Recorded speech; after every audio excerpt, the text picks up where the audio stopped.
as long as it's with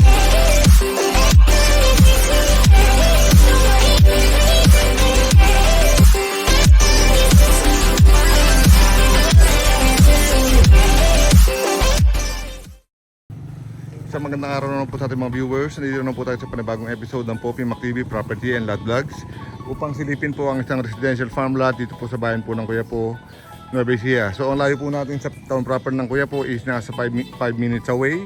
Sa Tiplex po is nasa 15 minutes away at ganoon din po sa Manila. Siguro mga 2 to 3 hours drive away. So ang bablog po natin ngayon ay along cemented road, 2 lanes. So ayan. May frontage po siya na nasa hinakbang ko po kanina, nasa around 45 to 48 meters frontage. So ito po ay may sukat na 1.9 hectares na napakagandang location po dahil dito po sa area ay meron ng internet, meron ng kuryente at meron na pong nawasa. So sa ngayon po ang nakatanim dito sa pinakaharapan niya ay saging. So ang simula po ng boundary natin ay simula sa area na to hanggang doon po sa may nabakuran po doon. So papasilip ko sa inyo mamaya yung likod para makita nyo lang po kung ano yung nasa loob. So sa ngayon po yung harapan niya puro saging yung nakatanim. Pero dito po sa likod nasasaka po siya. Kaya irrigated ba to? Irrigated po ba to? So irrigated daw po ito. Ayan. So bababa po ako dito para makita nyo yung mga nasa loob ng property. So dito po sa baba, ayan, may dalawa kasya. May kulungan na ng baboy, tapos meron ng kamatsili. Tapos dito nga sa harapan, mountain po ito ng Kuya Po. So napakaganda pong property nito. Dito sa baba naman nasasaka siya. Ayan, 1.9 na nasasaka. Although itong isa medyo pwede nyo gawing fish pond. Pero nasasaka rin po siya during second cropping naman. So ngayong rainy days kasi medyo mababa yung area. So napapaganabangan lang is yung 1 hectare dito sa kabila, sa kanan. So ito naman, kung may alaga kayong mga kambing is ayos na ayos siya o mga hayop. So ayun, ito po ay titulado, napakaganda po ng title. Ang gagawin lang po natin dito kasi meron pong bahay na natayo rin sa mismo 1.9 hectares. So ang gagawin po natin is ibubukod po natin yon. So para magkaroon na rin po sila ng kanya-kanyang papel. So ang gagawin po natin dito, yung 1.9 mababawasan, ibabawas naman po natin sa presyo ng per square ni seller. So yun, nagpaparasys po talaga kami ng ganyan pagka nakakaroon ng overlapping dun sa tinayuan. So para less problem na po, subdivide na lang po natin. So napakaganda po nito, ayan o. Along 2 lanes, cemented road, may mountain view. Ayan, mountain view po yan, ayan. Yan.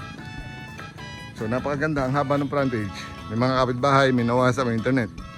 So yun. Sa mga naghahanap po ng mga ganitong klaseng listing, sana po huwag nyo kalimutan mag-subscribe, i-hit po yung notification bell. Nang sa ganun po is lagi po kayong updated sa mga listing. So yun lamang po, until my next vlog.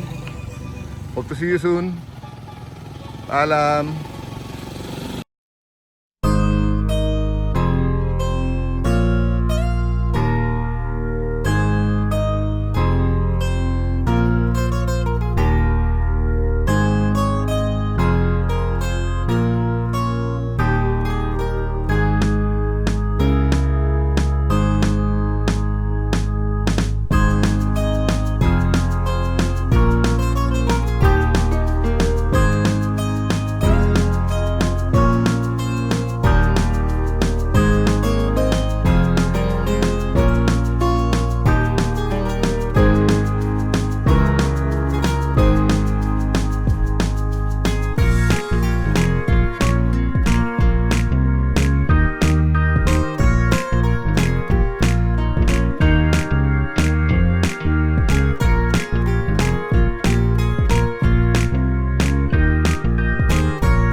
greatest hits with